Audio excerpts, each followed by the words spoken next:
ಇವತ್ತಿನ ಈ ಒಂದು ವಿಶೇಷವಾದ ಸಂದರ್ಭದಲ್ಲಿ ಮಾರ್ಕಸ್ ಸುವಾರ್ತೆ 10ನೇ ಅಧ್ಯಾಯ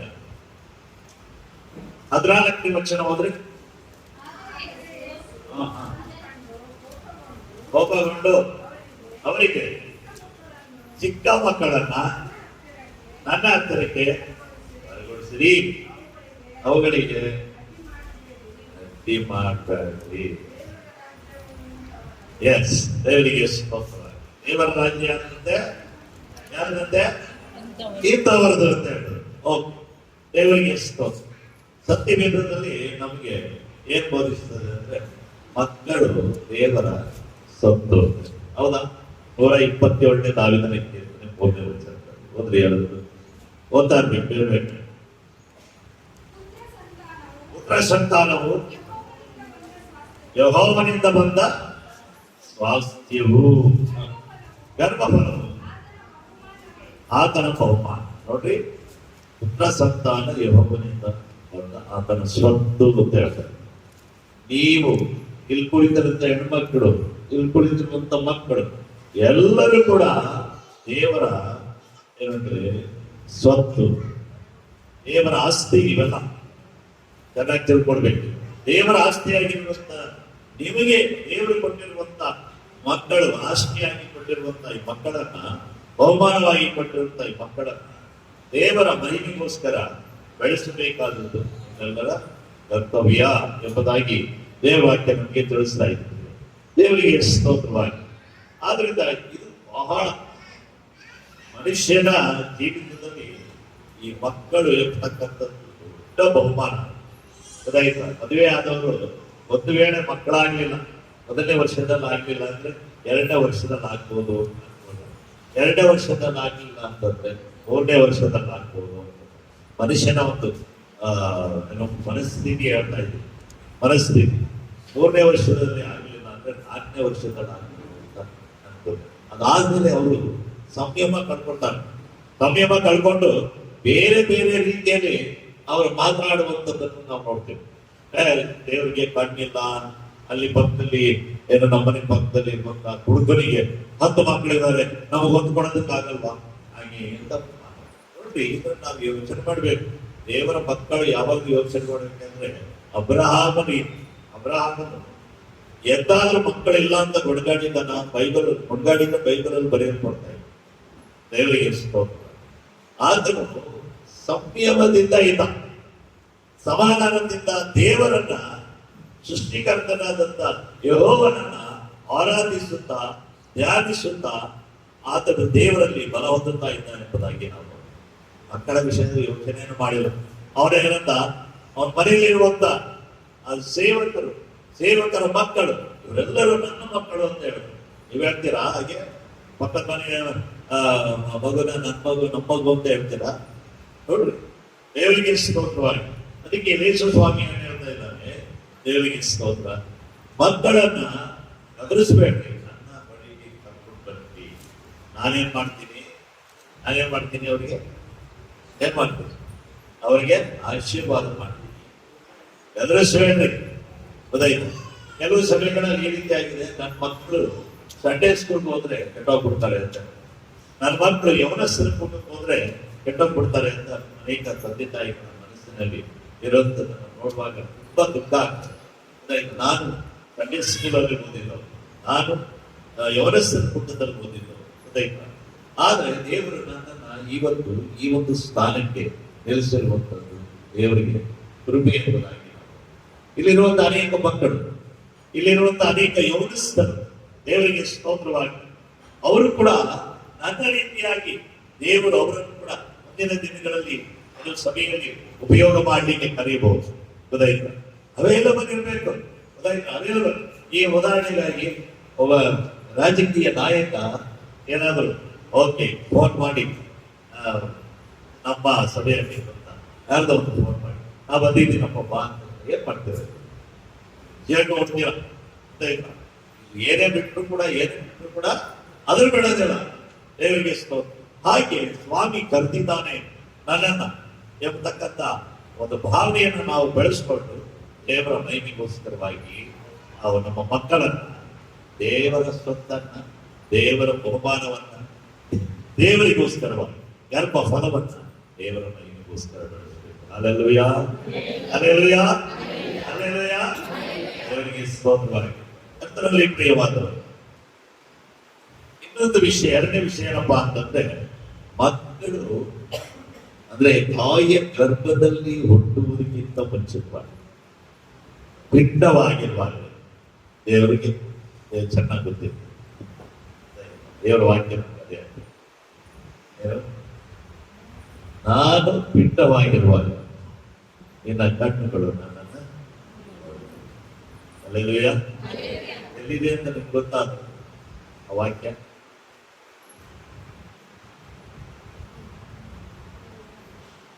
ನೋಡೋಣ, ಹೇಳಿ. ಹೋದ್ರಿ ಏನೋ ಸಿಕ್ಕಂದ್ರೆ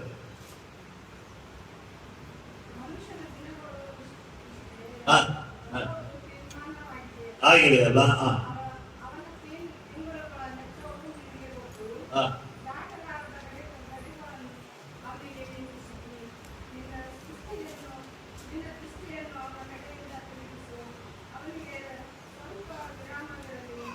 ಅದಲ್ಲ ನಾನು ಹೇಳ್ತಾ ಇರೋದು, ನಾನು ಅಂದ್ರೆ ನಾವೆಲ್ಲ ನಿಮ್ಮ ವಿಚಾರಗಳನ್ನು ಹೇಳ್ಕೊಂಡು, ನಾನು ಗರ್ಭದಲ್ಲಿ ಪಿಂಡವಾಗಿರುವಾಗ, ಪಿಂಡ ಅಂತಂದ್ರೆ ಒಂದು ಮುದ್ದೆ, ಮಾಂಸನ ಮುದ್ದೆ ಆಗಿರುವಾಗ ಎಂಬುದಾಗಿ, ಮಾಂಸನ ಮುದ್ದೆ ಆಗಿರುವಾಗ ನಿನ್ನ ಕಣ್ಣುಗಳು ನನ್ನನ್ನು ನೋಡಿದ್ದು.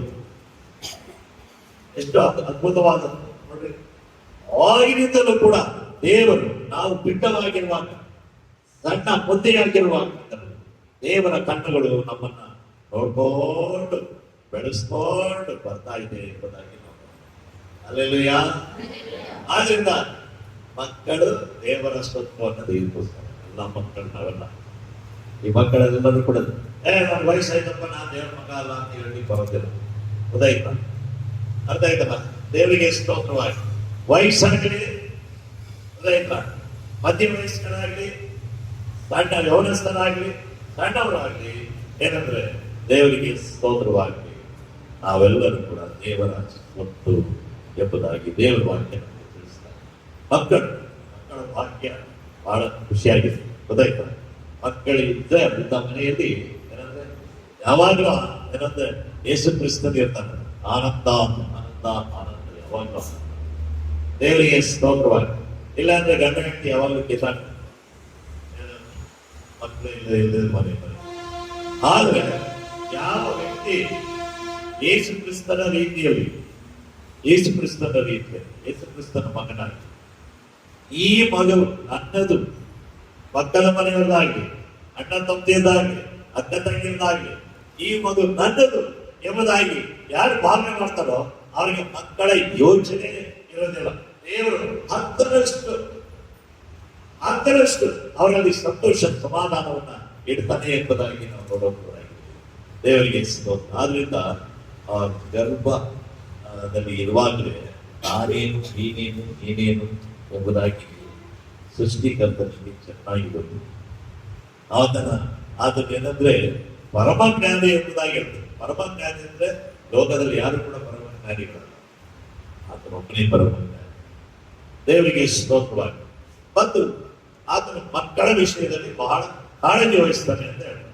ಕಾಳಜಿ ಅಂತಂದ್ರೆ ಆತನು ತನ್ನ ಮಕ್ಕಳ ವಿಷಯದಲ್ಲಿ ತುಂಬಾ ಪ್ರೀತಿ ಮಾಡಿ, ತುಂಬಾ ಪ್ರೀತಿಯಿಂದ ನೋಡ್ಕೊಳ್ತಾನೆ ಎಂಬುದನ್ನ ಈ ಒಂದು ವಾಕ್ಯದಲ್ಲಿ ನಾವು ನೋಡಬಹುದಾಗಿದೆ.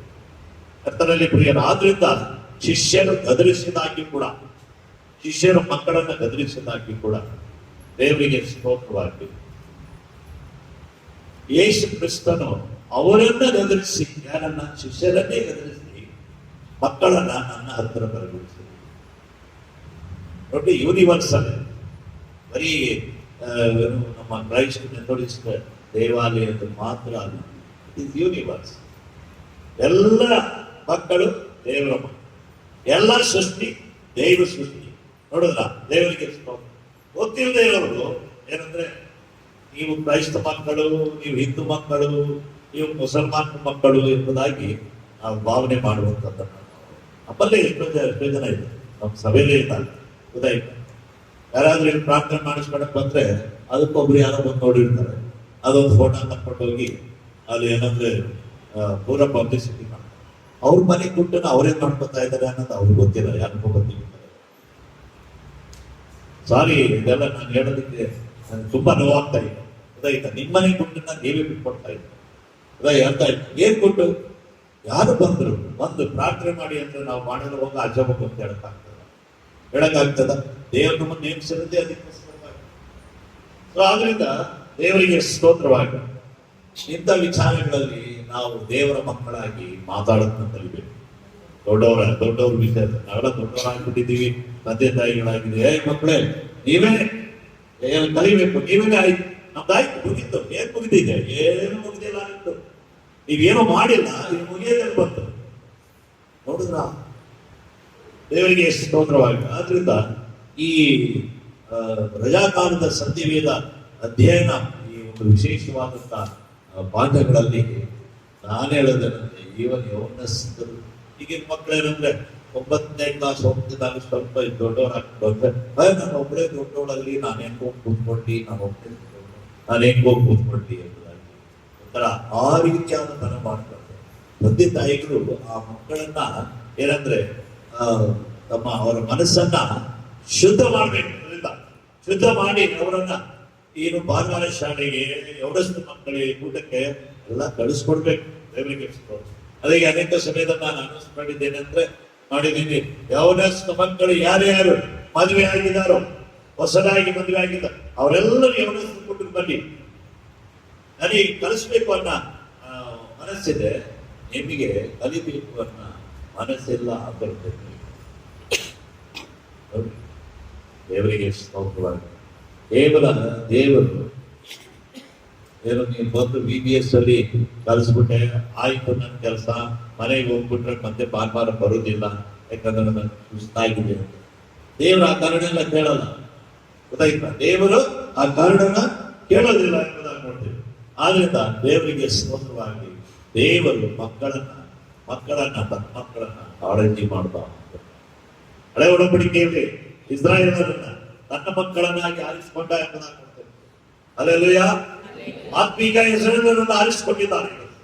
ದೇವರಿಗೆ ಕಾಳಜಿ ಇದೆ. ಒಂದು ವೇಳೆ ಕಾಳಜಿ ಇರಲಿಲ್ಲ ಅಂತಂದ್ರೆ ಇವತ್ತು ನಮ್ಮನ್ನ ಅದನ್ನು ಬೇರೆಯವ್ರ ಕೈಗೆ ಒಪ್ಪಿಸಿಬಿಡ್ತಾರೆ. ಅರ್ಥ ಆಯ್ತಾ? ದೇವರು ನಮ್ಮನ್ನ ಅನ್ಯ ಜನರ ಮಧ್ಯದಲ್ಲಿ ಅಲ್ಲಿ ಇಟ್ಟಿದ್ದಾನೆ. ದೇವರಿಗೆ ಹೇಗಿಟ್ಟಿದ್ದಾನೆ? ನಾವೆಲ್ಲರೂ ಕೂಡ ಫಲ ಹೊಂದಬೇಕು, ಸಾಕ್ಷಿಗಳಾಗಬೇಕು. ಇಲ್ಲೆಲ್ಲ ಟೀಚರ್ಸ್ ಡ್ಯಾನ್ಸ್ ಮಾಡೋದು ರಾಗ ಏನಂತ ಏನ್ ರಾಗ? ಸೀತಾರಾಗೋಣ, ಗಟ್ಟಿ ನಿಲ್ಲೋಣ. ಎಲ್ಲಿದೆ ಗಟ್ಟಿ ಹೇಳೋದು? ಎಲ್ಲಿದೆ ಆ ಸಿದ್ಧತೆ ಅನ್ನೋದು? ಗೊತ್ತಾಯ್ತಾ? ಕೇವಲ ನಾವು ಈ ಒಂದು ಸೀಸನ್ ಮಾತ್ರ ನಾವು ಕ್ರೈಸ್ತರಾಗಿರ್ಬಾರ್ದು. ಈ ಒಂದು ಸೀಸನ್ ಮಾತ್ರ ನಾವು ಮಕ್ಕಳನ್ನ ಈ ಸಭೆಗೆ ಕಳಿಸ್ಬಾರ್ದು. ಸಂಡೇ ಸ್ಕೂಲ್ ಮಕ್ಕಳು ಬರುವಾಗ ಕೇವಲ 8-10 ಮಕ್ಕಳು ಇರ್ತಾರೆ. ಹೌದು, ಇಲ್ಲೆಲ್ಲಿ ವಿಷಯ ಇಲ್ಲ ಜನ ಇದ್ದಾರೆ ಸುಮಾರು 45-50 ಜನ ಮಕ್ಕಳಿದ್ದಾರೆ. ಎಲ್ಲ ಹೋಗ್ತಾರೆ ಸಂಡೇ ಸ್ಕೂಲ್ಗೆ. ತಂದೆ ತಾಯಿ ಟೇಕ್ ಇನಿಷಿಯೇಟಿವ್. ನೀವು ಅವರನ್ನ ಏನು ವಿದ್ಯಾವಂತರನ್ನಾಗಿ, ಏನು ಜ್ಞಾನವಂತರನ್ನಾಗಿ, ತಿಳುವಳಿಕೆ ಉಳ್ಳಂತವರನ್ನಾಗಿ ಮಾಡಬೇಕಾದದ್ದು ತಂದೆ ತಾಯಿಗಳ ಕರ್ತವ್ಯ. ಅದಕ್ಕೆ ಮಕ್ಕಳನ್ನ ಕೊಟ್ಟಿರುವಂಥದ್ದು. ಗೊತ್ತಾಯ್ತಾ? ದೇವರಿಗೆ ಸ್ತೋತ್ರವಾಗಿ. ನೋಡಿ, ಅಲ್ಲಿ ಹಂದಿಗಳಿಗೆ, ನಾಯಿಗಳಿಗೆ ಮಕ್ಕಳನ್ನ ಕೊಟ್ಟಿದ್ದಾನೆ. ಅವೇನ್ ಮಾಡ್ತವೆ? ಎಲ್ಲತ್ರ ಅಲ್ಲಿ ಇರ್ತವೆ, ಎಲ್ಲದ್ರಲ್ಲಿ ಮಾಡ್ತವೆ. ನಾಯಿ ಎಲ್ಲಿ ಹೋಗ್ತದೋ ಅಲ್ಲಿರ್ತದೆ, ನಾಯಿ ಎಲ್ಲಿ ಮಲ್ಕೋತದೋ ಅಲ್ಲಿ ಮಲ್ಕೋತದೆ. ನಾವೆಲ್ಲ ಹಂಗಲ್ಲ. ಗೊತ್ತಾಯ್ತಾ? ದೇವರು ನಮಗೆ ಏನಂದ್ರೆ ಶುದ್ಧ ಮನಸ್ಸನ್ನು ಕೊಡ್ತಾರೆ. ಆ ಶುದ್ಧ ಮನಸ್ಸಿನಿಂದ ನಾವೇನ್ ಮಾಡ್ಬೇಕಂದ್ರೆ ಈ BBS ಭಾನುವಾರದಲ್ಲಿ ನಾವು ಕಲಿಯಬೇಕು. ದೇವರು ನಮ್ಮ ವಿಷಯದಲ್ಲಿ ತುಂಬಾ ಕಾಳಜಿ ಇದ್ದಾನೆ, ನಮ್ಮ ಮಕ್ಕಳ ವಿಷಯದಲ್ಲಿ ಕಾಳಜಿ ಇದ್ದಾನೆ ಎಂಬುದಾಗಿ ನಾವು ನಿಷ್ಕಪಟ ಭಾವದಿಂದ ನಾವು ಇರ್ಬೇಕೆಂಬುದನ್ನ ದೇವರ ವಾಕ್ಯ ನಮ್ಗೆ ತಿಳಿಸ್ತಾ ಇದೆ. ಯಾಕಂದ್ರೆ ದೇವರ ವಾಕ್ಯ ನಮಗೆ ಹೇಳ್ತು 10ನೇ ಅಧ್ಯಾಯದ 15ನೇ ವಚನದಲ್ಲಿ ನಮ್ಗೆ ಹೇಳ್ತಾ ಇದ್ದೆ, ನಿಮಗೆ ಸತ್ಯವಾಗಿ ಹೇಳುತ್ತೇನೆ, ಯಾವನು ಶಿಶುಭಾವದಿಂದ. ಶಿಶುಭಾವದಿಂದ ಅಂದ್ರೆ ಮಗುವಿನ ಮನಸ್ಸು. ಮಗುವಿನ ಮನಸ್ಸು ಏನಪ್ಪಾ ಅಂತಂದ್ರೆ, ನೋಡಿ, ಇವತ್ತು ಈ ಮನೆ ಹುಡುಗ, ಆ ಮನೆ ಹುಡುಗ, ಆ ಮನೆ ಹುಡುಗಿ. ಸಣ್ಣ ಮಕ್ಕಳಲ್ಲಿ ಹುಡುಗ ಹುಡುಗಿ ಡಿಫ್ರೆನ್ಸೇ ಬರೋದಿಲ್ಲ. ಅದೆಲ್ಲ ಏನೋ ಒಟ್ಟಾಗಿ ಆಟ ಆಡುವಾಗ ಏನೋ ಒಂದು ಸಣ್ಣ ತಪ್ಪಾದಾಗ ಒಬ್ಬ ಏನ್ ಮಾಡ್ತಾನೆ, ಒಬ್ಬನಿಗೆ ಹೊಡಿತೀನಿ ಅಥವಾ ಹುಡುಗ ಹೊಡಿತಾನೆ. ಹೊಡೆದಾಗ ಅವಳು ಅಂದ್ಕೊಂಡು ಮಮ್ಮಿ ಏನು ಗೊತ್ತಾ, ನೀವೇನ್ ಮಾಡ್ತೀರ ಹೋಗಿ ಅವಳಿಗೂ ಕೂಡ ಹೊಡಿಯಂಗೆ ಹೋಗ್ತಾರೆ. ಆದ್ರೆ ಇಲ್ಲಿ ಏನ್ ಮಾಡ್ಬೇಕಂದ್ರೆ ಅವಳಿಗೆ ಸಮಜಾಯಿಸಿ ನೋಡಮ್ಮ, ಏನು ನೀನು ತಪ್ಪು ಮಾಡಿರ್ಬೋದು, ಆದ್ರಿಂದ ನೀನೇನು ಕೂಡ ಇದು ಅಳಬೇಡ ಅಂತ ಹೇಳಿ ಅವ್ರ ಕಣ್ಣೆ ಬಿಡಿಸಿ ಸಮಾಧಾನ ಮಾಡಿ 2 ನಿಮಿಷ ಮಧ್ಯೆ ಹೋಗಿ ಅವ್ರ ಜೊತೆ ಸರಿ. ನೀವೆಷ್ಟೇ ಸಪೋರ್ಟ್ ಮಾಡಿದ್ರು ಕೂಡ ಮಕ್ಕಳು ಹೋಗಿ ಅವ್ರ ಜೊತೆನೆ ಆಡ್ತಾರೆ, ಯಾರೇ ಜಗಳ ಮಾಡ್ತಾರೆ. ಸೊ ಇದು ಮಕ್ಕಳು. ನಮ್ಮಲ್ಲಿ ಏನಂತಂದ್ರೆ, ದೊಡ್ಡವರಾಗಿರುವಂತ ದೇವರ ಮಕ್ಕಳೇ, ದೊಡ್ಡವರಾಗಿರುವಂತ ನೀವುಗಳು ಬರೀ ಏನಂದ್ರೆ ಒಳಗಡೆ ಅಸಮಾಧಾನದ ಮನಸ್ಸು, ಮನಸ್ಸು, ವಿಷ ಮನಸ್ಸು, ಇದನ್ನ ನೀವು ಇಟ್ಕೊಂಡಿದ್ದೀರಾ. ದೇವರಿಗೆ ಇದು ಮೆಚ್ಚುಗೆ ಅಲ್ಲ ಎಂಬುದಾಗಿ ಹೇಳಲಿಕ್ಕೆ ನಾನು ಇಷ್ಟಪಡುವಂತ ದೇವರ ವಾಕ್ಯದ ಪ್ರಕಾರದಲ್ಲಿ ಇಲ್ಲಿ ಏನ್ ಹೇಳ್ತದೆ, ನಿಮಗೆ ಸತ್ಯವಾಗಿ ಹೇಳ್ತಾರೆ. ಸ್ವಾಮಿ ಹೇಳ್ತಾ ಇದ್ದಾರೆ ಏನಂತ, ಯಾವನು ಶಿಶುಭಾವದಿಂದ ದೇವರ ರಾಜ್ಯವನ್ನು ಅಂಗೀಕರಿಸುವುದಿಲ್ಲವೋ ಅವನೇನಂತೆ, ಅವನು ಅದನ್ನು ಸೇರುತ್ತೇನೆ. ನೀವಿಲ್ಲಿ ಯಾಕೆ ಬರೋದು? ವಾಕ್ಯ ಕೇಳೋದು ಬರ್ತದೆ. ಯಾಕೆ ವಾಕ್ಯ ಕೇಳಬೇಕು? ನೀವು ಶುದ್ಧರಾಗಬೇಕು ಎಂಬತಕ್ಕಂಥ ಉದ್ದೇಶದಿಂದ, ಶುದ್ಧರಾಗಿ ಪರಿಶುದ್ಧತೆಯನ್ನು ಹೊಂದ್ಕೊಳ್ಬೇಕೆಂಬ ಉದ್ದೇಶದಿಂದ, ಪರಿಶುದ್ಧತೆಯಿಂದ ದೇವರನ್ನ ನೀವು ಕಾಣಬೇಕೆಂಬಂತ ಉದ್ದೇಶದಿಂದ ಬರ್ತಾ ಇದ್ದೀರ. ಆ ಶುದ್ಧತೆಯ, ಪರಿಶುದ್ಧತೆಯ ಆ ಮನಸ್ಸಿನಿಂದ ನೀವು ಬರುವಾಗ ದೇವರ ವಾಕ್ಯ ಇರ್ತದೆ, ನಾವು ದೇವರ ರಾಜ್ಯದ ಮಕ್ಕಳು ಎಂಬುದಾಗಿ ಈ ಲೋಕದಲ್ಲಿರುವಾಗ ತೀರ್ಮಾನ ಆಗ್ತದೆ. ಸತ್ತ ಮೇಲಲ್ಲ, ಅದಾದ ಮೇಲೆ ಯಾರು ಕೂಡ ಏನು ತೀರ್ಮಾನ ಮಾಡ್ಲಿಕ್ಕಾಗಲ್ಲ. Alleluia, alleluia. ನಿದ್ದೆ ಮಾಡ್ತಾ ಇದ್ದೀರಾ ಈ ಕಡೆ ಲೆಫ್ಟ್ ಸೈಡ್, ನನ್ನ ಲೆಫ್ಟ್ ಸೈಡ್ ಇಲ್ಲ ಅಲ್ಲ? ಅಲ್ಲೆಲೂಯ. ಕರ್ತನಲ್ಲಿ ಪ್ರಿಯವಾದ ಇವತ್ತಿನ ಈ ಪರಿಶುದ್ಧ ಸಮಯದಲ್ಲಿ ನೋಡಿ, ಈ ಮಕ್ಕಳ ವಿಷಯದಲ್ಲಿ ಹಳೆಯ ಉಡಂಬಡಿಕೆ ಮತ್ತು ಹೊಸ ಉಡಂಬಡಿಕೆ ಎರಡರಲ್ಲೂ ಕೂಡ ಹೇಳುವಂಥದ್ದನ್ನು ನಾವು ಧರ್ಮೋಪದೇಶ ಕಾಂಡ ಪುಸ್ತಕ 6ನೇ ಅಧ್ಯಾಯ, Deuteronomy chapter 6 verses 6 and 7. ನಾನು ಈಗ ನಿಮಗೆ ತಿಳಿಸುತ್ತಿರುವಂತ ಮಾತುಗಳು ನಿಮ್ಮ ಹೃದಯದಲ್ಲಿ ಎಲ್ಲಿರ್ಬೇಕಂತೆ? ಹೃದಯದಲ್ಲಿರ್ಬೇಕು. ಬರೀ ಇಲ್ಲಿಟ್ಕೊಂಡು ಇಲ್ಲಿಂದ ಆರಿಸ್ಬಿಡದ, ಹೃದಯದಲ್ಲಿ ಇಟ್ಕೊಂಡಿರ್ಬೇಕು. ದೇವರಿಗೆ ಸ್ತೋತ್ರ. ಮುಂದೆ ಇವುಗಳನ್ನು ನಿಮ್ಮ ಮಕ್ಕಳಿಗೆ ಅಭ್ಯಾಸ ಮಾಡಿಸ್ರಿ. ದೇವರಿಗೆ ಸ್ತೋತ್ರ. ಮಾಡಿಸ್ತಾ ಇದ್ದೀರ? ರಾತ್ರಿ ಮಲ್ಕೊಂಡಾಗ ದೇವರ ವಾಕ್ಯಗಳನ್ನು ಓದಿ ಪ್ರಾರ್ಥನೆ, ತಂದೆ ತಾಯಿಗಳು ಮೊಣಕಾಲಾಗಿ ಪ್ರಾರ್ಥನೆ ಮಾಡ್ತಾ ಇದ್ದೀರ. ಅದನ್ನ ನೋಡಿದ್ರೆ ಮಕ್ಕಳು ಕೂಡ ಬಂದು ಮಾಡ್ತಾರೆ. ಫಾಲೋದಲ್ಲಿ ಇಡ ಅಲ್ಲ. ದೇವರಿಗೆ ಸ್ತೋತ್ರ. ನಮ್ಮ ಎಲ್ಲ ಭಾಷಣ ಕಮಿಟಿ ಮೆಂಬರ್ಸ್ ಇಲ್ಲ, ಗೊತ್ತಾಯ್ತು? ದೇವರಿಗೆ ಸ್ತೋತ್ರ. ನಾನು ಮೊದಲನೇ ಹೇಳಿದ್ರೆ ತಿಂಗಳಿಗೊಂದ್ಸರಿ, ಅಟ್ಲೀಸ್ಟ್ ತಿಂಗಳಿಗೊಂದ್ಸರಿ ಬಂದು ಇಲ್ಲಿ ಮೊಣಕಾಲ ಒಂದು 10 ನಿಮಿಷ ನಾವೆಲ್ಲರೂ ಕೂಡ ಪ್ರಾರ್ಥನೆ ಮಾಡೋಣ ಅಂತ. ಗುರುಗೂ ಕೂಡ ಇಂಟ್ರೆಸ್ಟ್ ಇಲ್ಲ. ದೇವರ ಮಕ್ಕಳು, ದೇವರ ವಾಕ್ಯ ಹೇಳ್ತಾರೆ, ದೇವರ ಮಕ್ಕಳು ನಾವೆಲ್ಲಿಂದ ಕಲಿಬೇಕು, ಹೇಗೆ ಕಲಿಬೇಕು, ಯಾವ ರೀತಿ ಕಲಿಬೇಕು ನೋಡ್ರಿ. ದೇವರಿಗೆ ಸ್ತೋತ್ರವಾಗಿ ನೋಹನನು ವಯಸ್ಸಾದ ಮುದುಕನಾಗಿಲ್ಲ, ಗೊತ್ತಾಯ್ತಾ? ಬಿಳಿಯ ಗಡ್ಡ ಬಿಟ್ಕೊಂಡಿದ್ದ, ಬಿಳಿಯ ಕೂದಲುಗಳನ್ನೆಲ್ಲ ಬಿಟ್ಕೊಂಡಿದ್ದ ಎಂಬುದಾಗಿ ನಾವು ನೋಡ್ತೀವಿ. ಆದ್ರೆ ದೇವರು ಕರೆದಿದ್ದು ಯಾರನ್ನ? ಆ ಬಿಳಿಗಡ್ಡನನ್ನೇ. ಯಾಕೆ ಅವನು ಹೇಳಬಹುದಾಗಿದ್ದ, ಸ್ವಾಮಿ ನನ್ನ ವಯಸ್ಸಾಗಿದೆ, ದಯಮಾಡಿ ನನ್ನ ಮಕ್ಕಳನ್ನ ತಗೋ, ನನ್ನ ಮಕ್ಕಳು ನಿನ್ನ ಮಕ್ಕಳಲ್ವಾ? ಅದನ್ನ ಬೇಡ. ಯಾಕಂದ್ರೆ ಮಕ್ಕಳಲ್ಲಿ ಆ ಕ್ವಾಲಿಟೀಸ್ ಬೆಳೆಸಲಿ, ಇರ್ಲಿ, ಬೆಳೆಸ್ಕೊಂಡಿರ್ಲಿಲ್ಲ. ನೋಹನನ್ನು ಬೆಳೆಸ್ಕೊಂಡಿದ್ದ. ನೋಹನನ ತಂದೆಯ ಜೀವಿತವನ್ನು ನೋಡಿ ಮಕ್ಕಳು ಕಲಿಯಲಿಲ್ಲ. ನೋಹನನ್ನು ಕೂಡ ಮಕ್ಕಳಿಗೆ ಒಂದು ದಿನಕ್ಕೂ ಬೈಲಿಲ್ಲ ಎಂಬುದನ್ನು, ಶಿಕ್ಷಿಸಲಿಲ್ಲ ಎಂಬುದನ್ನು ಜ್ಞಾನೋಕ್ತಿಯ ಪುಸ್ತಕದಲ್ಲಿ ಹೇಳ್ತದೆ. ಏನಂದ್ರೆ ಮಕ್ಕಳನ್ನ ತಿದ್ದಲಿಲ್ಲ ಅಂತಂದ್ರೆ ಅವನು ಮಗನಿಗೆ ಶತ್ರು ಆಗ್ತಾನೆ ಎಂಬುದಾಗಿ. ದೇವರಿಗೆ ಸ್ತೋತ್ರ. ಆದ್ರಿಂದ ಇವತ್ತಿನ ಈ ಪರಿಶುದ್ಧವಾದಂತಹ ಸಂದರ್ಭದಲ್ಲಿ ಹಳೆಯ ಒಡಂಬಡಿಕೆಯಲ್ಲೂ ಕೂಡ ದೇವರು ಮಕ್ಕಳನ್ನ ಎಚ್ಚರಿಸುವಂತದನ್ನ ನಾವು ನೋಡಬಹುದಾಗಿದೆ. ಕರ್ತನಲ್ಲಿ ಪ್ರಿಯವಾದವರು, ಇವತ್ತಿನ ಈ ಪರಿಶುದ್ಧ ಮುಂಜಾನೆಯ ಸಮಯದಲ್ಲಿ ಆದ್ರಿಂದ ನಂಬಿಕೆಯ ಜೀವಿತ ನಮ್ಮ ಕುಟುಂಬದಲ್ಲಿ ಏನಿರಬೇಕು. ತಂದೆಯಾದಂಥವ್ರು ಮುಖ್ಯವಾಗಿ ದೇವವಾಕ್ಯ ಅದೇ ಹೇಳ್ತದೆ. ನಾನು ಈ ಚರಿತ್ರೆ ಭಾಗದಲ್ಲಿ ಮೊನ್ನೆ ರಾತ್ರಿ ಓದುವಾಗ ಅದೇನ್ ಹೇಳ್ತದೆ, ತಾಯಿಯ ಪಾತ್ರ ತಾಯಿ ಮಾತಾಡ, ತಂದೆಯ ಪಾತ್ರ ಏನು? ಮಗನಿಗೆ ದೈವಿಕವಾದಂತಹ ಶಿಕ್ಷಣ ಕೊಡುವಂಥದ್ದು ತಂದೆಯ ಒಂದು ಕರ್ತವ್ಯ ಎಂಬುದಾಗಿ ನಾವು ಅಲ್ಲೇಲೂಯ. ಏನ್ ಮಾಡ್ತಾರೆ, ಏನು ಪಾಪ ಮಕ್ಕಳು ಏನೋ ಖುಷಿಯಿಂದ ಬಂದ ಅಪ್ಪ ಬಂದ ಅಂತ ಅಂದ್ಬಿಟ್ಟು ಹೋಗಿ ಆ ಅಪ್ಪನ ಮಡಿಗೆ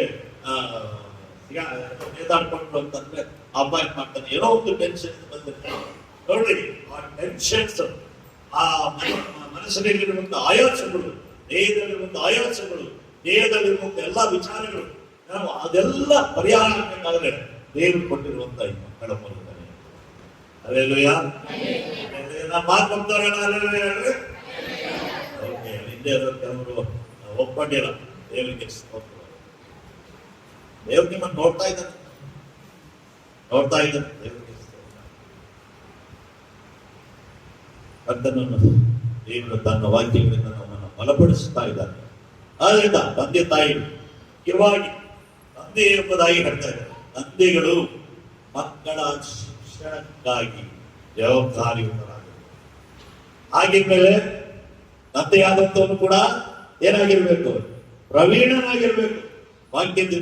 ವಾಕ್ಯದಲ್ಲಿ ಪ್ರವೀಣನಾದ್ರೆ ಮಕ್ಕಳನ್ನ ಪ್ರವೀಣತೆ ನಡೆಸಲಿಕ್ಕೆ ಸಾಧ್ಯವಾಗ್ತದೆ ಎಂಬುದಾಗಿ ನಾವು ಕರ್ತನ ನಾಮದಲ್ಲಿ ಸ್ತೋತ್ರವಾಗಿ 1 ವಾರಗಳು ಈಗ ಮಕ್ಕಳು ಕಲ್ತಿದ್ದಾರೆ. ಗೊತ್ತಾಯ್ತಾ?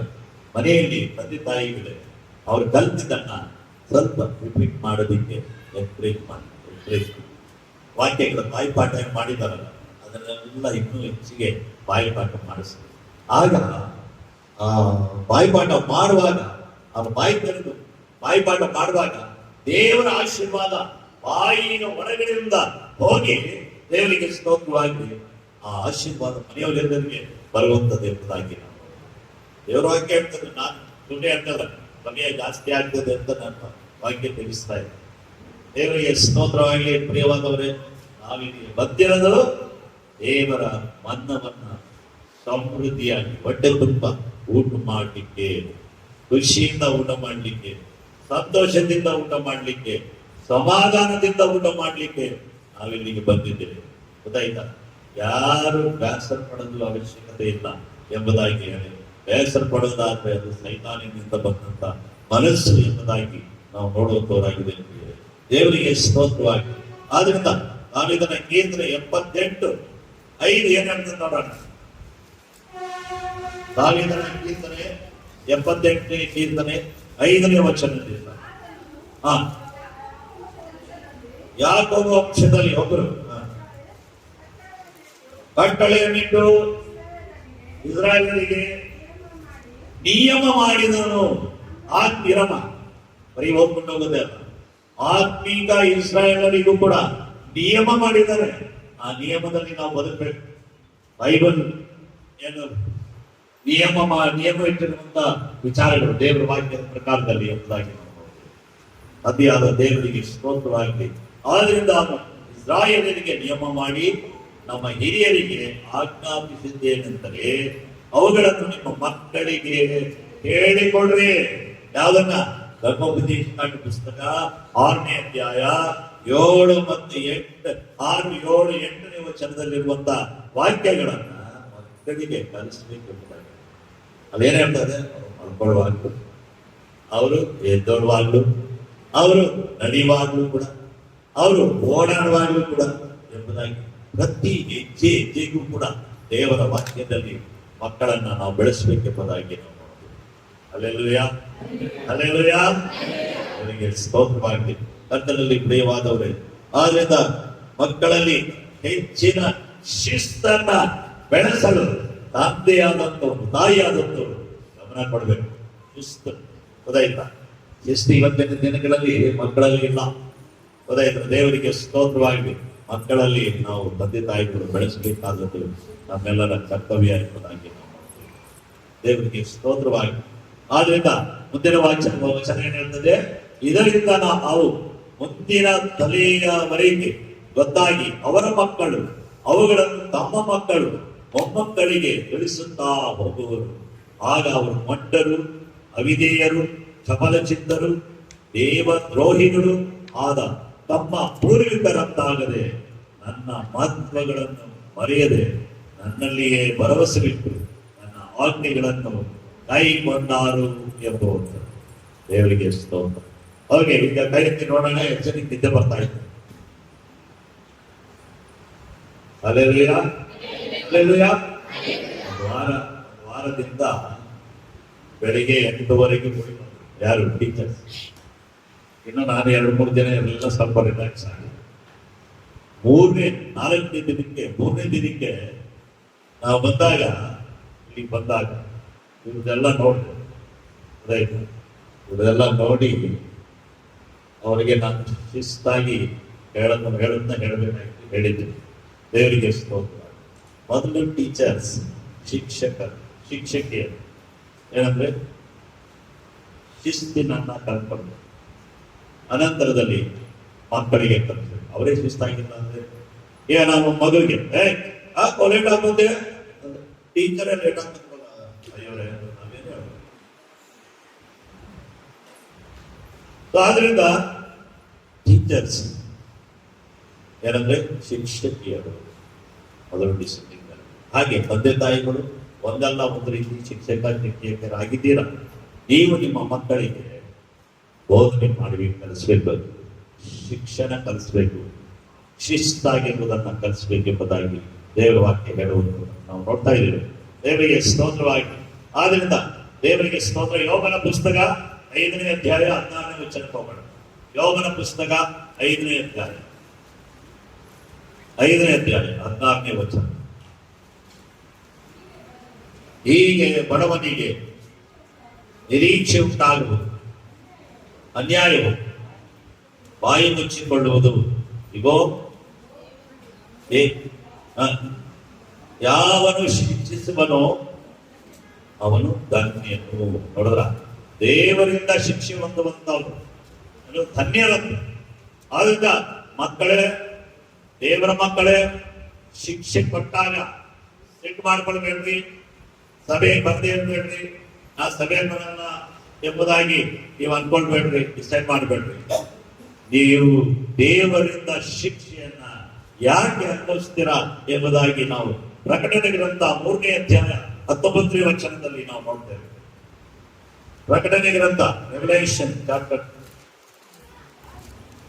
3 verse 19. ನಾನು ಯಾರ್ಯಾರನ್ನು ಪ್ರೀತಿಸುತ್ತೇನೋ ಅವರನ್ನ ಗದರಿಸುತ್ತೇನೆ. ಡೈರೆಕ್ಟ್ ಬಂದ್ರೆ ಗದರಿಸ್ತಾನ? ತನ್ನ ಸೇವಕರ ಮೂಲಕ ಗದರಿಸ್ತಾನೆ, ತನ್ನ ವಾಕ್ಯಗಳ ಮೂಲಕ ಗದರಿಸ್ತಾನೆ. ಇದೆಲ್ಲ ನೀವು ತಿಳ್ಕೊಳ್ಬೇಕು. ಗೊತ್ತಾಯ್ತಾ? ತಿಳುವಳಿಕೆಯಿಂದವ್ರು ಆಗ್ಬಾರ್ದು. ದೇವರಿಗೆ ಸ್ತೋತ್ರವಾಗಲಿ. ಇಂಥ ಗದರಿಸುವಿಕೆ ಯಾರು ಯೆಹೋವನು ಅಥವಾ ಯೇಸು ಕ್ರಿಸ್ತನು ಯಾರು ಆತನು ಯಾರನ್ನ ಪ್ರೀತಿಸ್ತಾನೋ ಅವರಿಗೆ ಈ ಒಂದು ಗದರಿಸುವಿಕೆಯ ಶಿಕ್ಷೆಯನ್ನ ಇಟ್ಟಿದ್ದಾನೆ ಎಂಬುದನ್ನು ತಿಳ್ಕೊಳ್ಬೇಕಾಗಿದೆ. ದೇವರಿಗೆ ಸ್ತೋತ್ರ. ಆದ್ರಿಂದ ಮಕ್ಕಳು ಕೂಡ ತಂದೆ ತಾಯಿಗಳಿಗೆ ಮಾತು ಕೇಳಬೇಕು, ವಿಧೇಯರಾಗಿರ್ಬೇಕು. ಗೊತ್ತಾಯ್ತಲ್ಲ? ಆಯ್ತಾಯ್ತಾ ಮಕ್ಕಳೇ? ನೀವು ಕೂಡ ತಂದೆ ತಾಯಿಗಳ ಮಾತನ್ನ ಕೇಳಿ ತಂದೆ ತಾಯಿಗಳಿಗೋಸ್ಕರ ನೀವು ಮಡಕಾಲಾಗಿ ಕುಟುಂಬದಲ್ಲಿ ಮನೆಯಲ್ಲಿ ಪ್ರಾರ್ಥನೆ ಮಾಡಬೇಕು. ಆಯ್ತಾ? ಅರ್ಥ ಆಯ್ತಾ? ಓಕೆ. ದೇವರಿಗೆ ಸ್ತೋತ್ರವಾಗಿ. ಹೀಗೆ ಕಲ್ತಿದ್ದನ್ನ ನೀವು ಮನೆಯಲ್ಲಿ ಕೂಡ ಏನು ಓದ್ತಾ ಇರಬೇಕು, ಬಾಯ್ಪಾಠ ಮಾಡಬೇಕು. ದೇವರಿಗೆ ಸ್ತೋತ್ರವಾಗಿ. ಆದ್ರಿಂದ ನಾವೆಲ್ಲರೂ ದೇವರ ಮಕ್ಕಳಾಗುವುದು ಯೇಸು ಕ್ರಿಸ್ತನ ಮೂಲಕ. ಎಫೆಸದವರಿಗೆ ಬರೆದ ಪತ್ರಿಕೆ 1ನೇ ಅಧ್ಯಾಯ, ಎಫೆಸದವರಿಗೆ ಬರೆದ ಪತ್ರಿಕೆ 1ನೇ ಅಧ್ಯಾಯ 5ನೇ ವಚನ ಗಟ್ಟಿಯಾಗೋದ್ರಿ. ಆತನು ತನ್ನ ಯಾರನ್ನ ಆತನು ತನ್ನ ಕೃಪೆಯನ್ನು ಪ್ರಖ್ಯಾತಿಗೆ ತರಬೇಕೆಂದು ನಮ್ಮನ್ನು ಯೇಸು ಕ್ರಿಸ್ತನ ಮೂಲಕ ತನ್ನ ಪುತ್ರರನ್ನಾಗಿ ಸ್ವೀಕರಿಸುವುದಕ್ಕೆ ದಯಾಪೂರ್ವಕವಾದ ತನ್ನ ಚಿತ್ತಾನುಸಾರವಾಗಿ ಮೊದಲೇ ಸಂಕಲ್ಪ ಮಾಡಿ ಆ ಸಂಕಲ್ಪದ ಪ್ರಕಾರವಾಗಿ ನಾವೆಲ್ಲ ಇಟ್ಟಿದ್ದೀವಿ. ಶಾಬಾದ್ ಸಭೆಯಲ್ಲಿ ನಾವೆಲ್ಲ ಇರೋದು it is not an accident. ದೇವರು ಮೊದಲೇ ಯೋಚನೆ ಮಾಡಿ ಇವರೆಲ್ಲರೂ ಕೂಡ ಏನಂದ್ರೆ ಈ ಸಭೆಯಲ್ಲಿ ಇರಬೇಕು ಎಂಬತಕ್ಕಂಥ ಉದ್ದೇಶದಿಂದ ದೇವರು ಇಲ್ಲಿ ಇಟ್ಟಿದ್ದಾನೆ ಅಂತಕ್ಕಂಥದ್ದನ್ನ ನಾವು ನೋಡುವಂತವರಾಗಿದ್ದೇವೆ. ದೇವರಿಗೆ ಸ್ತೋತ್ರವಾಗಿ. ಮತ್ತು ದೇವರು ಎಲ್ಲಾ ಜನರನ್ನ ಮುಟ್ಟುವಂತವನಾಗಿದೆ. All people, there is no creed, there is no caste ಅಂತ ಹೇಳಾಗಿ. ಅಂದ್ರೆ ಜಾತಿ ಭೇದ ಮತ ಯೇಸು ಕ್ರಿಸ್ತನಲ್ಲಿ ಇಲ್ಲ. ದೇವರಿಗೆ ಸ್ತೋತ್ರವಾಗಿ. ಆದ್ರೆ ಎಲ್ಲರನ್ನ ಮುಟ್ತಾರೆ. ದೇವರಿಗೆ ಸ್ತೋತ್ರವಾಗಿ. ಎಲ್ಲರನ್ನ ಮುಟ್ಟುವಂತ ಯೇಸು ಕ್ರಿಸ್ತನು ದೇವರಿಗೆ ಸ್ತೋತ್ರ. ಅವ್ರ ವಯಸ್ಸು ಸಣ್ಣದಿದೆ. ಈ ರಾಗ ಹಾಡಿದ್ರಲ್ಲ, ಯಾವ್ದಾದ್ರು ನಾನು ಕಪ್ಪಾಗಿರ್ಬೋದು, ಹೇಳಿದಾನ ಹಾಡ್ದವ್ರು. ನಾನು ಕಪ್ಪಾಗಿರ್ಬೋದು, ನಾನು ಬೆಳ್ಳಗಿರ್ಬೋದು, ನಾನು ಕುಳ್ಳಗಿರ್ಬೋದು, ನಾನು ದಪ್ಪ ಇರ್ಬೋದು. ನೋಡ್ರಿ ಅಲ್ವಾ? ದೇವರಿಗೆ ಸ್ತೋತ್ರವಾಗಲಿ. ಏನೇ ಇದ್ರು ಕೂಡ ಯೇಸು ಸ್ವಾಮಿ ಏನಂದ್ರೆ ನಮ್ಮನ್ನ ಮುಟ್ಟೋದಿಕ್ಕೆ ಯೋಚನೆ ಮಾಡೋದು. ಉದಯದ ಮನುಷ್ಯರಾಗಿಲ್ಲ. ಅವನು ಕರ್ಮಿಗಿದ್ದಾನೆ, ಅವಳು ಬೆಳ್ಳಗಿದ್ದಾನೆ, ಇವನು ಕೆಂಪಗಿದ್ದಾನೆ. ಈ ತರ ಡಿಫರೆನ್ಸ್ ಮಾಡುವಂಥದ್ದು ಮನುಷ್ಯರ ಒಂದು ವಿಚಾರ ಕರ್ತವ್ಯಗಳು ಎಂಬುದನ್ನ ನಾವಿಲ್ಲಿ ನೋಡುವಂತವರಾಗಿದ್ದೇವೆ. ದೇವರಿಗೆ ಸ್ತೋತ್ರ. ಆದ್ರಿಂದ ಆತ ಎಲ್ಲರನ್ನ ಆತನು ಮುಟ್ಟುವಂತವನಾಗಿದ್ದಾನೆ. ಲಿಂಗ ಭೇದಗಳಿಲ್ಲದೆ ಮುಟ್ತಾನೆ. ಆತನು ಅವರಿಗೆ ಎಲ್ಲ ಆಶೀರ್ವಾದಗಳನ್ನ ಕೊಡುವಂತವನಾಗಿದ್ದಾನೆ. ಮತ್ತು ಎಲ್ಲರನ್ನ ಒಂದೇ ವಿಧವಾಗಿ ಆತನು ಕಾಣುವಂತವನಾಗಿದ್ದಾನೆ ಎಂಬುದಾಗಿ ನಾವು ನೋಡುವಂತವರಾಗಿದ್ದೇವೆ. ಕರ್ತನಲ್ಲಿ ಪ್ರಿಯವಾದ ದೇವರಿಗೆ ಸ್ತೋತ್ರವಾಗಿ. ಅಂತ ಒಂದು ವಿಚಾರ ಇಲ್ಲಿ ಏನಂದ್ರೆ ನಾವು ಓದಿದಂತ ವೇದ ಪಾರಾಯಣದಲ್ಲಿ ವೇದ ಭಾಗದಲ್ಲಿ ಇದ್ದಂತ ಮೊದಲನೆಯ ಅಂಶವಾಗಿ ನೋಡ್ತಾ ಇದ್ದೇವೆ. ಎರಡನೇ ಅಂಶ ಏನಪ್ಪಾ ಅಂತಂದ್ರೆ ಮಾನಸಿಕ ತಜ್ಞರ ಪ್ರಕಾರ, ಸೈಕಾಲಜಿಸ್ಟ್ ಅವ್ರ ಪ್ರಕಾರವಾಗಿ ಮಕ್ಕಳು ತಮ್ಮ ಮೊದಲನೆಯ 5 ವಯಸ್ಸಿನಲ್ಲಿ ನೀವು ಏನ್ ಕಲಿಸ್ತೀರೋ ಅದನ್ನೇ ದೊಡ್ಡವರಾದ್ಮೇಲೆ ಅದನ್ನು ಫಾಲೋ ಮಾಡ್ತಾರೆ. ಗೊತ್ತಾಯ್ತಾ? ದೇವರಿಗೆ ಅದಕ್ಕೆ ರೋಮನ್ ಕ್ಯಾಥಲಿಕ್ ಸಭೆಯಲ್ಲಿ ಹೇಳ್ತಾರೆ, ಏನ್ ಹೇಳ್ತಾರೆ? Keep your children for 5 years in our hands, will make them strong. ಅದಕ್ಕೆ ಅವರೆಲ್ಲ ಸ್ಟ್ರಾಂಗ್ ಆಗ್ತಾರೆ. ಗೊತ್ತಾಯ್ತಾ? ನಾವೆಲ್ಲ ಏನು ಇನ್ನು ಕೂಡ ಅಷ್ಟು ಬಲವಾಗಿಲ್ಲ. ಯಾಕೆ ಅಂತಂದ್ರೆ ನಾವು ಕ್ರಿಸ್ತನ ಕೈಗೆ ನಮ್ಮನ್ನು ಒಪ್ಪಿಸಿಕೊಟ್ಟಿಲ್ಲ. ಅದಕ್ಕೋಸ್ಕರವಾಗಿ ನಮ್ಮ ಕುಟುಂಬವನ್ನು ಒಪ್ಪಿಸಿಕೊಟ್ಟಿಲ್ಲ, ನಮ್ಮ ಮಕ್ಕಳನ್ನ ಒಪ್ಪಿಸಿಕೊಟ್ಟಿಲ್ಲ. ಇದಕ್ಕೋಸ್ಕರವಾಗಿ ನೋಡ್ರಿ, ದೇವರಿಗೆ ಸ್ತೋತ್ರವಾಗಿ ನಮ್ಮ ಮಕ್ಕಳು, ನಮ್ಮ ತಂದೆ ತಾಯಿಗಳು, ನಮ್ಮ ಹೆಂಡತಿ, ನಮ್ಮ ಗಂಡ, ಇವರು ಯಾರು ಕೂಡ ಬಲವಾದಂತ ಕ್ರಿಸ್ತನ ಸೈನಿಕರಾಗದೆ ಇರುವ ಕಾರಣ ಏನಪ್ಪಾ ಅಂತಂದ್ರೆ ವಾಕ್ಯದ ಜೀವಿತದಲ್ಲಿ ಅವರು ನಮ್ಮನ್ನು ತಾವು ಒಪ್ಪಿಸಿಕೊಡ್ತಾ ಇದ್ದಾರೆ. ದೇವರಿಗೆ ಸ್ತೋತ್ರವಾಗಿ. ಅದು ಎರಡನೇ ವಿಚಾರಗಳು.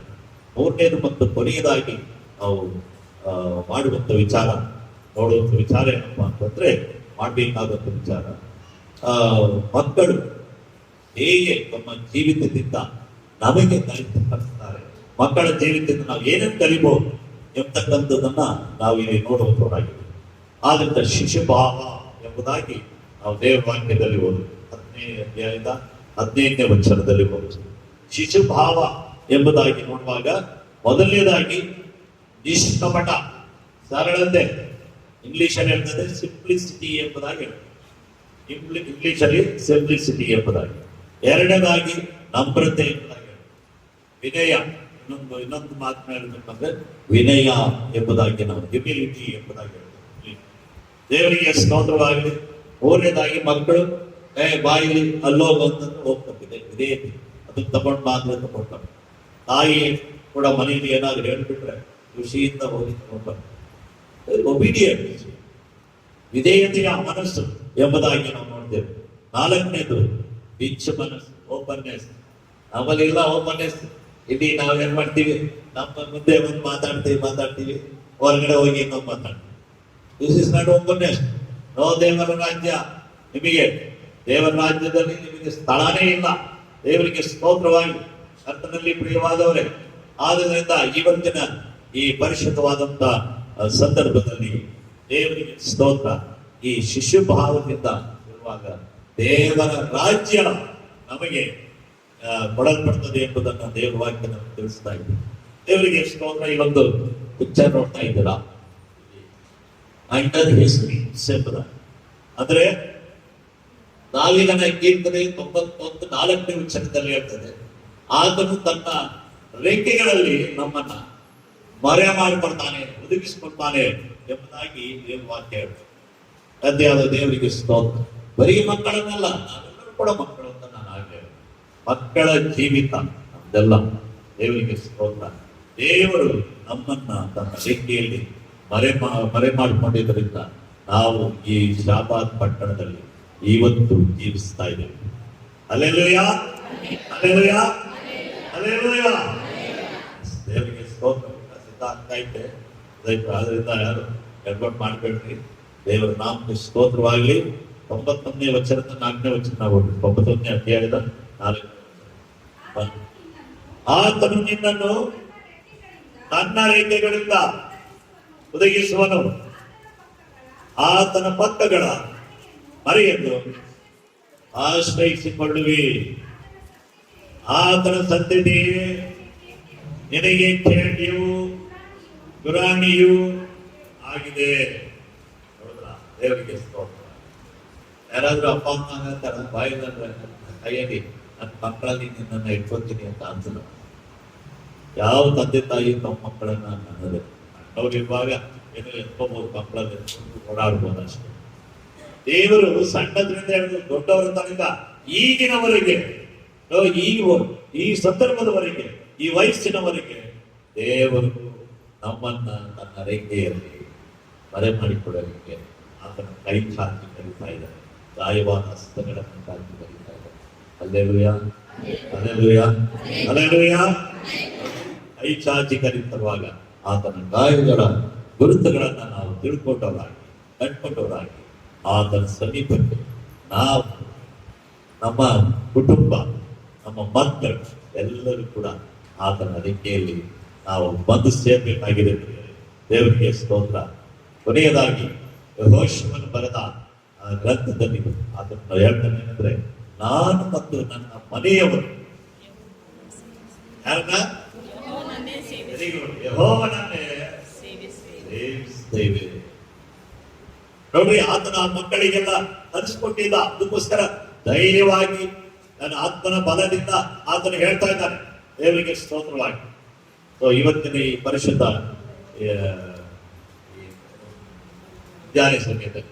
ಮಧ್ಯಾಹ್ನ ಸಮಯದಲ್ಲಿ ದೇವರ ವಾಕ್ಯಗಳು ನಾವು ಕೊಟ್ಟಿದ್ದಾನೆ.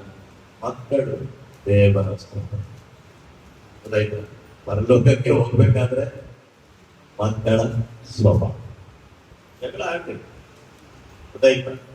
ಈಗ ನಾನು ಇಲ್ಲಿ ಪ್ರಾಪರ್ಟಿ ಕಮಿಟಿ ಚೇರ್ಮನ್ ಇದ್ದೆ, ಎಷ್ಟೋ ಸಲ ಜಗಳ ಮಾಡಿದ್ದಾನೆ. ಆದ್ರೆ ನೆಕ್ಸ್ಟ್ ಮೂಮೆಂಟ್ ಅಲ್ಲಿ ಬಂದು, ಅಯ್ಯವರೇ ಹೇಗಿದ್ದೀರ,